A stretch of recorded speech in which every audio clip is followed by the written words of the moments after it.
there, hope you're all keeping well. It's Adrian over at the Sampleist once again. Today we are taking a look at an atmospheric library from 0G.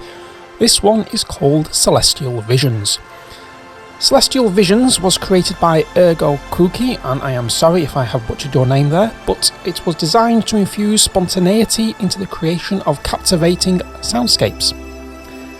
This library is all about atmosphere, and bags of atmosphere does it have, and it's aimed at those composers and creators working in the realms of film, video and game soundtracks. You will need Kontakt 7.5.2 or above. This library will not work with a free player. You will need the full version of Kontakt to actually run this. Importantly, for those actually on a Mac, you must be running Big Sur or higher for this library. Boasting 118 thematically categorised snapshots, you have some great sounds right out of the box, or even starting points for your own sound design journey. Taking up 3.3 gigabytes of disk space, it is currently priced at $65.95 at the time of this recording. So let's take a listen to what this library has to offer.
Okay, so that's what it sounds like on the presets. If you've ever played with subtractive synthesis, you'll probably be well at home with this. What I'm going to do is concentrate on just one of the sources here, because once you've mastered what one of them does, all four sources work in exactly the same way. So what I'm going to do, I'm just going to press this solo button. Now that solo will just mean that only this sample here will play. Now if you want to change that sample, all you need to do is click on the name of the sample and you get this wonderful long list of samples you can load into that slot. So we'll stick with what's actually there now, a shared vision. And you can do that to all four slots. So you can load a different sample from a different area into each slot. Now going from left to right, we've got the volume for the source. Then we have a simple 3-band EQ. So these knobs at the top change your frequency. And these are your cut and boost. So if I just play this sound and I want to cut off the high frequencies, all I'll do is change that. That will boost them. That cuts them and makes it sound a bit darker. And you can zone in on your frequency then. So I'm just going to reset that to approximately where it was. We then have the envelope side of it, which is your normal attack, decay, sustain, release, so you can have a softer attack to the sound. And you can alter the velocity curve as well. Now we also have a filter section, which provides the usual controls of cutoff, resonance and drive. And you have these filters you can apply. You've got 2 low pass, 2 band pass, 2 high passes, a phaser, notch and a vowel. So if I go to a notch, you can just hear straight away what that does. And if I do a low pass 4,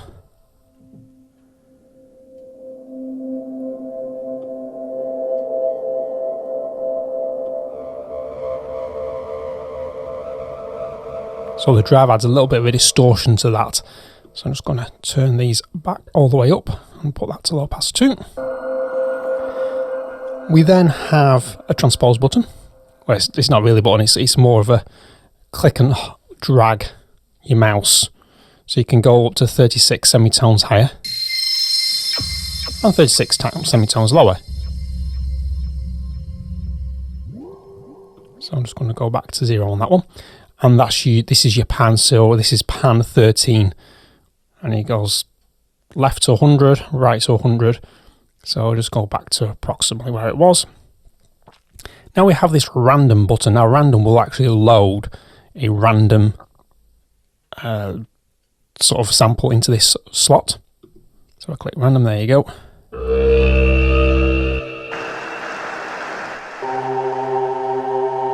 So we'll stick with that sound for now. So I'm just going to turn solo off now on this. So that is literally what the source actually allows you to do for editing.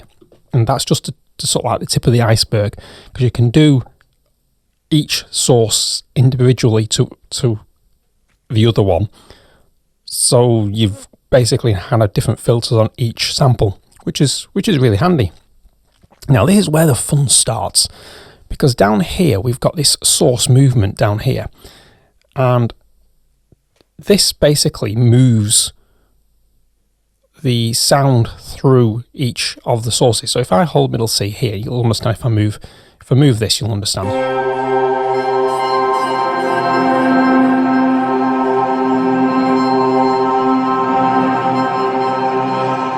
So what I'm going to do, I'm going to automate this by bringing on horizontal. Now if I press a note now, you'll see it. So what you can do now is change the depth of that and the speed. So if you want to move it really fast, you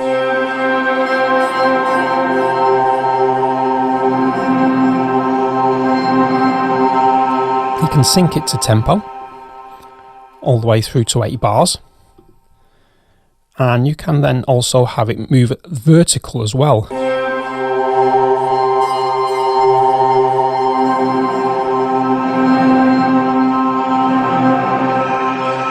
can also have it move circular.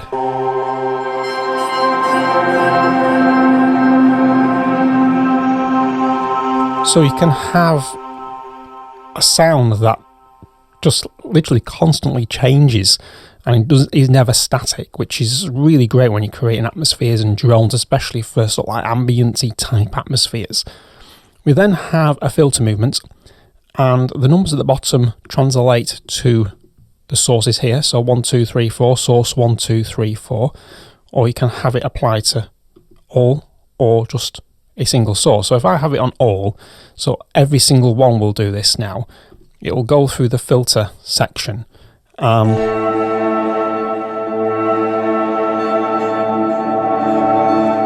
And basically it's the same as what we've done over here in the source movement, but instead it moves the filter part of this.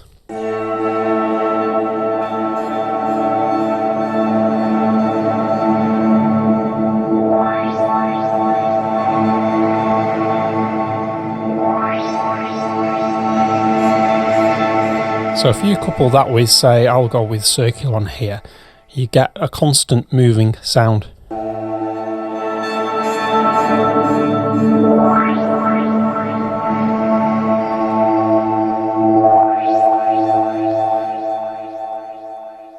We then have the modulation section.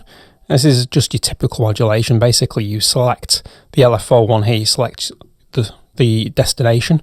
So you can send the LFO1 to any of these destinations. So if I say pan, let's go, and I'll just solo this again, and then I'll just change this to a rate so it's really fast.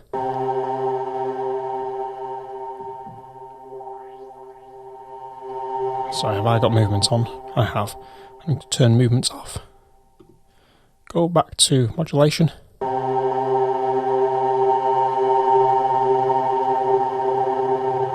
So you get that, hear that flutter effect. That's because of the rates moving fast left and right, but you can move it slow.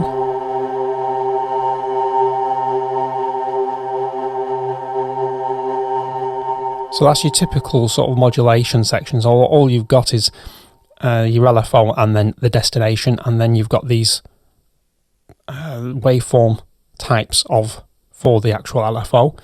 You then have the same type of thing but for envelopes, so you can actually choose let's go for cutoff, say, and you can change this type of the cutoff, how it works. I'm just going to actually engage the cutoff.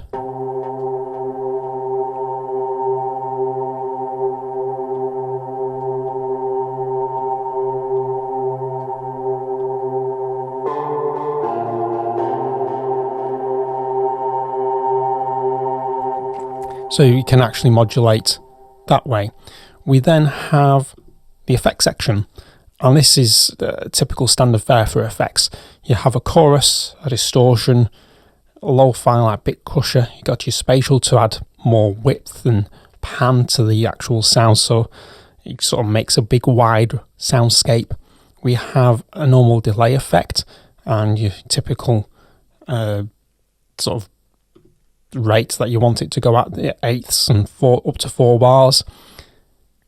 We have another filter section, so you can have a global filter to the whole patch, as well as having separate cutoff filters on each sort of source.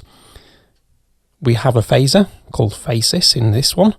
We have a convolution, and that's your reverb. And then we have a flare, which is let's engage it and you can hear what it does. Well, you will do if I turn the cutoff up.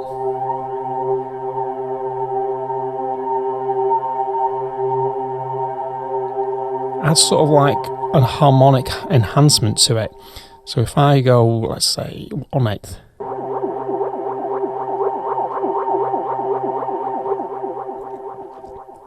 So it adds a little bit of movement as well to it. So this library is all about movement, really.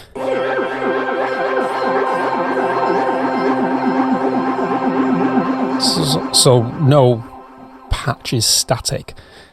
And that's basically a little quick tour of the interface. So let's hear what this sounds like in a musical composition.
there we go, a little bit of a ambient electronica type track there.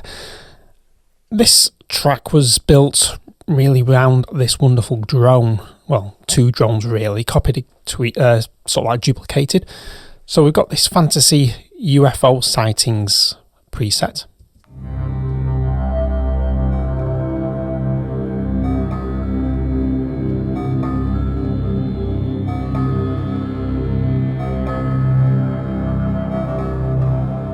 So there's a little rhythmic quality to that, and I panned that slightly left, as you can see, and coupled with this we use the Wisdom Human Drone, and this has got like a choppy effect to this one.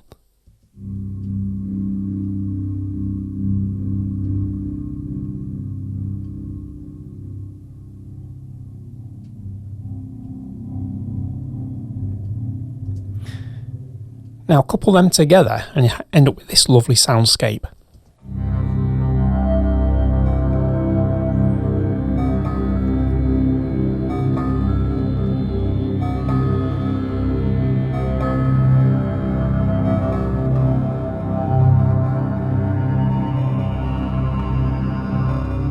Yeah, to get that choppy effect, I just chucked a built-in Apache SX on Cubase in there just to get a choppy effect. Without the effect, we actually get this.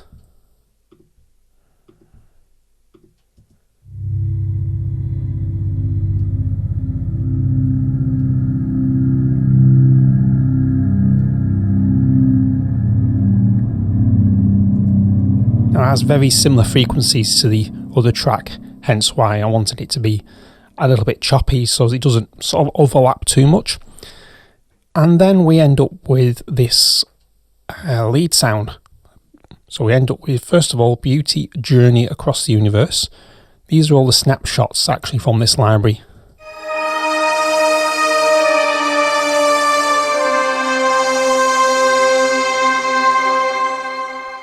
Lovely tail on that.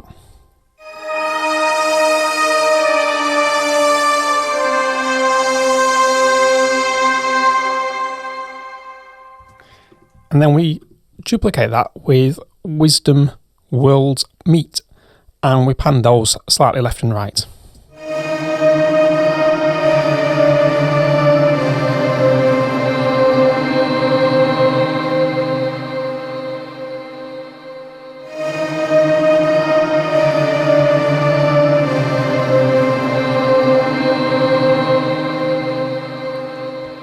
Now these complement each other very well because they're in a different frequency space. We've got the Beauty Journey Across the Universe, which is quite high in sort of frequencies, whereas the Wisdom World is a bit lower down, so they don't overlap too much.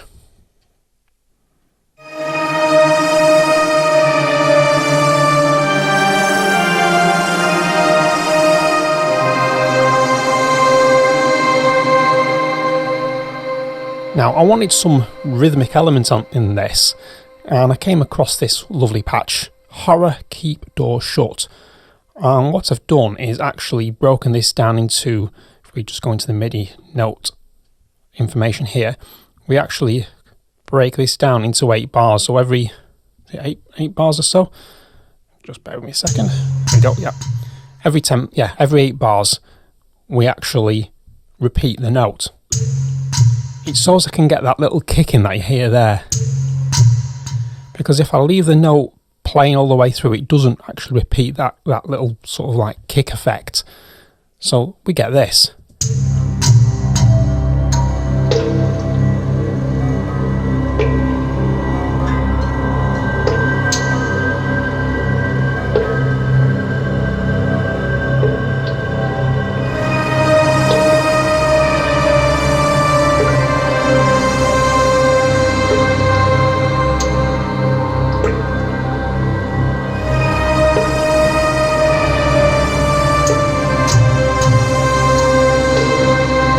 So hear that after the 8 bar mark, it does that like a kick drum, and that's what we're after. Now, to give a bit of movement throughout the whole track, apart from having the percussion going, I programmed in this little sequence as well, because the patch itself sounds very much like this.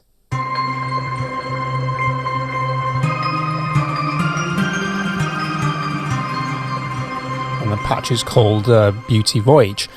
And what we end up with this is a little sequence of this.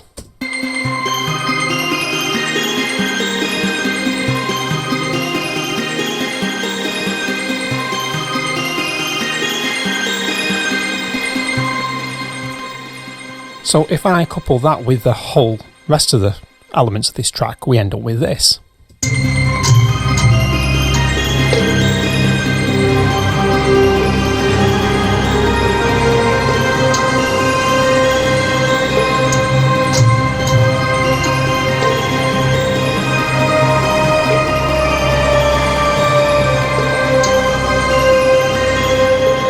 So it adds sort of a mystical ambient quality to this, and then I wanted some sort of like introductions to each sort of sequence, and I came across this lovely snapshot, Fantasy Space, and it sounds like this.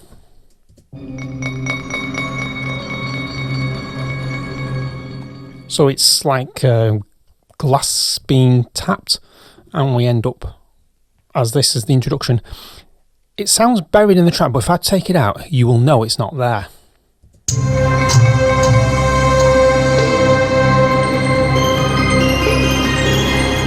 Yeah, if I take that out now and play it,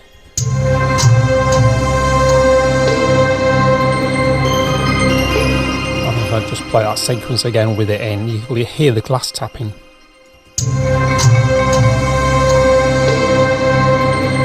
So it just adds something a little different to the track to introduce the sequence section.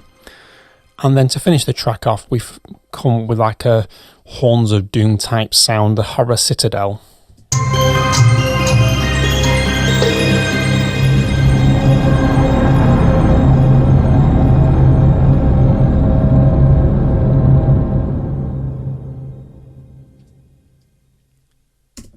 So there we go, and a little ambient electronica track using just the snapshots from Celestial Visions. So my thoughts on this library. From the first key press through to the last, this library does invoke instant atmosphere and feels like it's transporting you to different realms.